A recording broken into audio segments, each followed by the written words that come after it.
Bonjour à toutes et à tous, bienvenue dans ce nouveau numéro de Ski Mag. Les hôpitaux, les EHPAD, l'aide aux seniors. Nous allons parler santé. Le territoire se dote d'un nouveau contrat local de santé pour répondre aux enjeux actuels et de demain.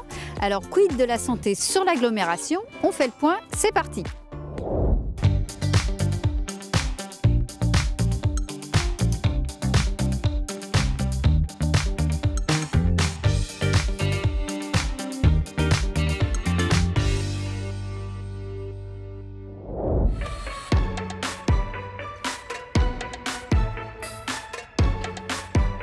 Tant qu'on a la santé, tout va. C'est pourquoi depuis près de 20 ans, le territoire a pris la thématique à bras-le-corps. Vieillissement de la population, hausse des maladies chroniques, affections de longue durée, inégalité d'accès aux soins sont les nouveaux enjeux de santé. Pour s'y adapter, Saint-Quentin-en-Yvelines se dote d'un nouveau contrat local de santé pour 2018-2023. On va essayer de développer un partenariat un peu plus grand. Les gens avec qui nous allons travailler, à compter de janvier 2018, ça va déjà être l'hôpital de Versailles, la clinique privée de Trappes. On va travailler aussi avec la faculté de médecine donc de Saint-Quentin. Et bien sûr, tous les CCAS des 12 communes et tous les partenaires aussi sociaux. Tout ce qui est aussi les médecins. Pour ce nouveau contrat local, 3 axes. Premièrement, améliorer l'observation de l'état socio-sanitaire de la population et définir les besoins. L'Institut de promotion de la santé permet d'effectuer une veille de santé publique minutieuse du territoire. On a comme mission de travailler à la réduction des inégalités sociales de santé. Depuis 2012, on a pu mettre en place au sein de l'IPS des ateliers en direction de la population, des habitants, des ateliers sur les questions de santé-environnement, sur le corps humain, prévention et la prise en charge du cancer. Et puis les derniers nés des ateliers, ça va être des ateliers sur l'aromathérapie et la phytothérapie. 30 à 50 ateliers sont organisés, 15 000 personnes y participent chaque année. Une population qui peut également effectuer un bilan de santé complet auprès de l'IPS avant de se voir orienter vers des médecins généralistes ou spécialistes du territoire. L'IPS organise aussi des rencontres et ateliers pour les aidants familiaux, au programme groupe de parole, sophrologie, apprentissage de l'automassage afin de soulager ces personnes dans leur quotidien. Depuis novembre, l'IPS a aussi la charge du dispositif Sport sur ordonnance. Un des moyens, des leviers que nous, collectivités, on peut avoir pour agir sur les problématiques de maladies chroniques, c'est de travailler à la fois sur l'alimentation et à la fois sur le sport. Des études démontrent en effet les bienfaits du sport sur des maladies très diverses, telles que le cancer, les maladies neurodégénératives ou encore le diabète. Il permet le maintien de bonnes conditions de santé et retarde la maladie. Professionnels du sport et de santé travaillent donc de concert. Dans le cadre de ce dispositif, d'autres ateliers devraient bientôt voir le jour sur l'agglomération. Ça, c'est pour le premier axe. Le deuxième permet de consolider le parcours de santé des populations vulnérables, seniors, personnes malades en situation de précarité ou de handicap, comme ici au Mérentais. À Magny-les-Hameaux, les équipes de l'accueil de jour de l'Association pour l'insertion, l'éducation et les soins assurent une prise en charge au quotidien des personnes âgées à travers un service à domicile de soins infirmiers, un service handicap ou un service d'évaluation pour la maladie d'Alzheimer. Les personnes sont d'abord rencontrées en consultation mémoire. Une évaluation globale permet de parler de la pathologie avec la personne et avec la famille. Au Mérentais, les patients viennent 1 à 2 fois par semaine. Médecins, infirmières, psychologues et psychomotriciennes se relaient. Les objectifs, tout d'abord, c'est lutter contre l'isolement social, maintenir les capacités existantes des personnes ayant des troubles cognitifs en adaptant des activités qui sont personnalisées. Ce jour-là, c'est pétanque en intérieur, mauvais temps oblige.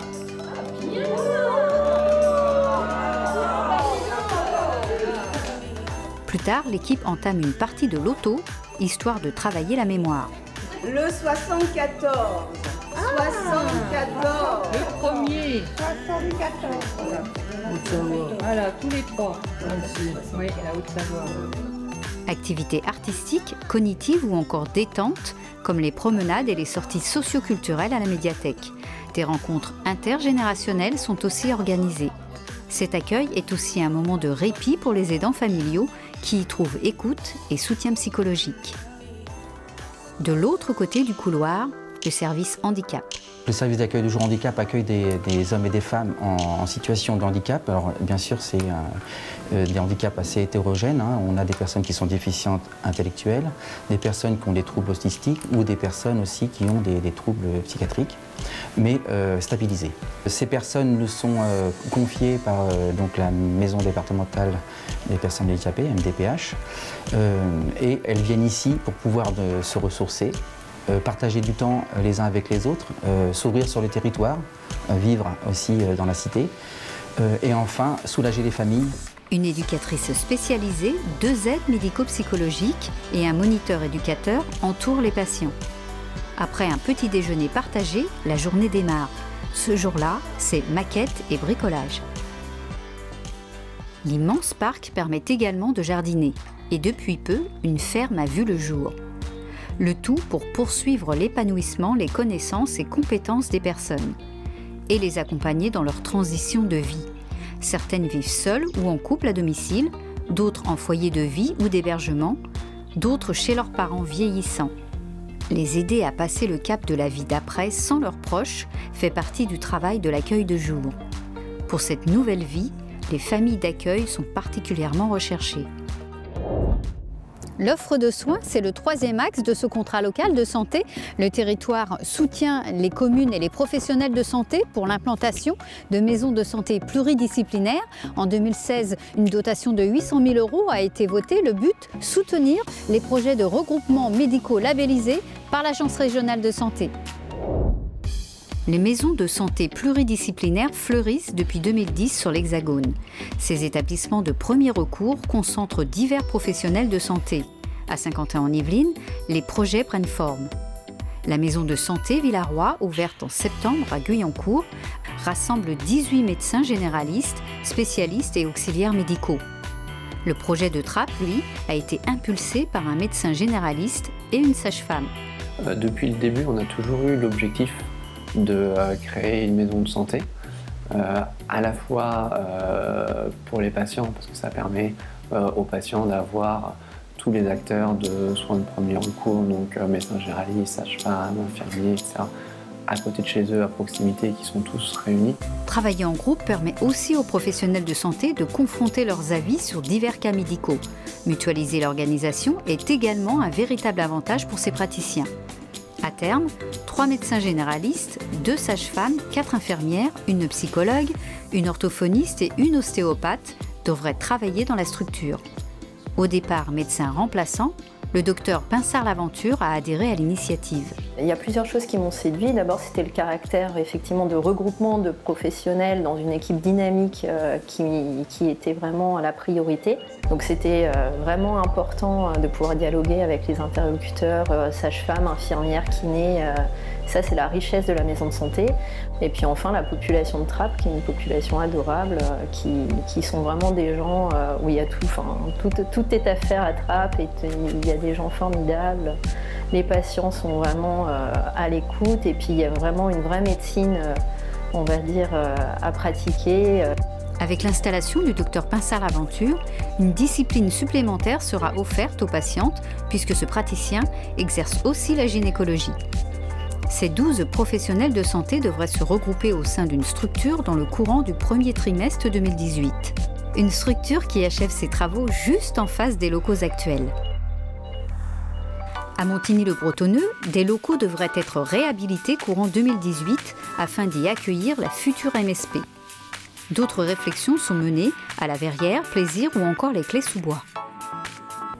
Autre lieu, autre public.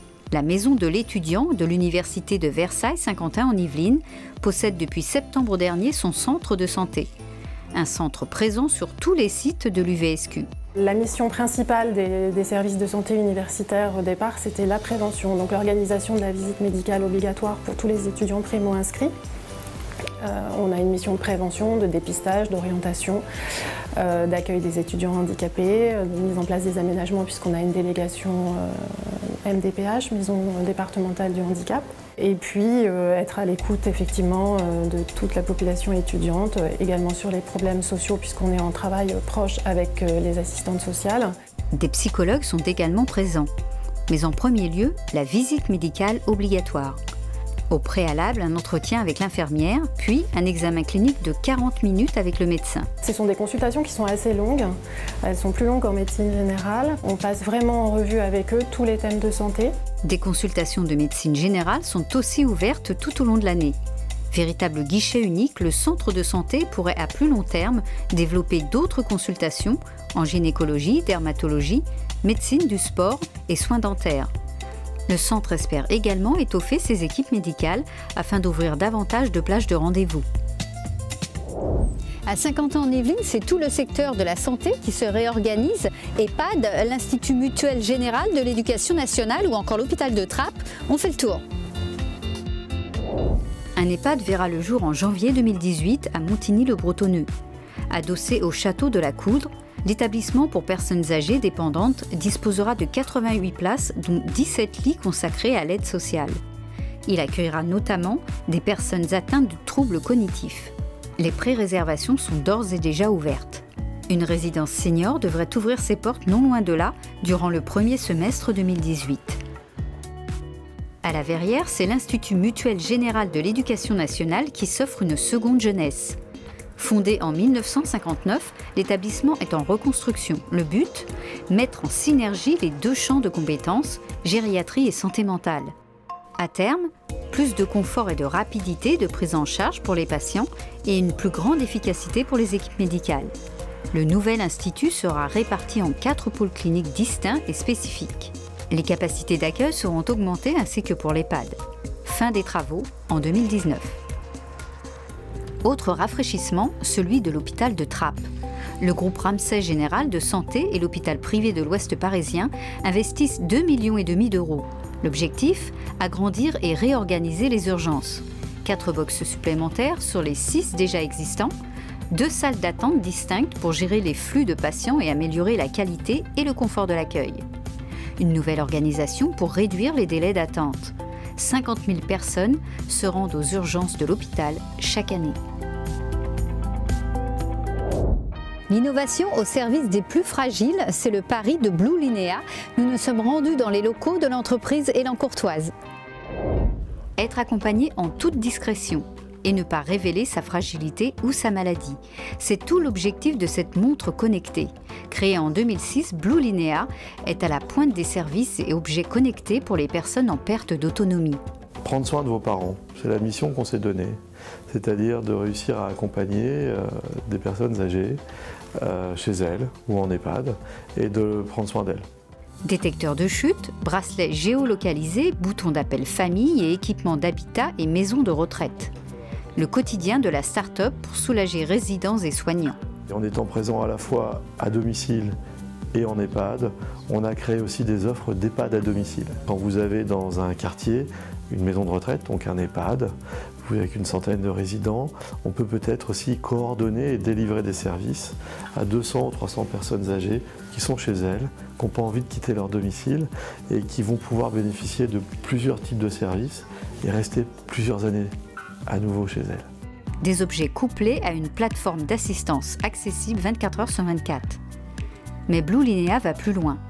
En septembre, l'entreprise a lancé Blue Hub, qui permet d'interconnecter Siri, la reconnaissance vocale d'Apple, avec les dispositifs domotiques pour sécuriser les gestes du quotidien.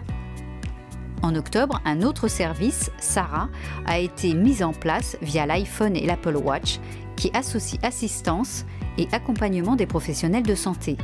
800 établissements de santé et 25 000 Français utilisent les solutions de la start-up Élan Courtoise.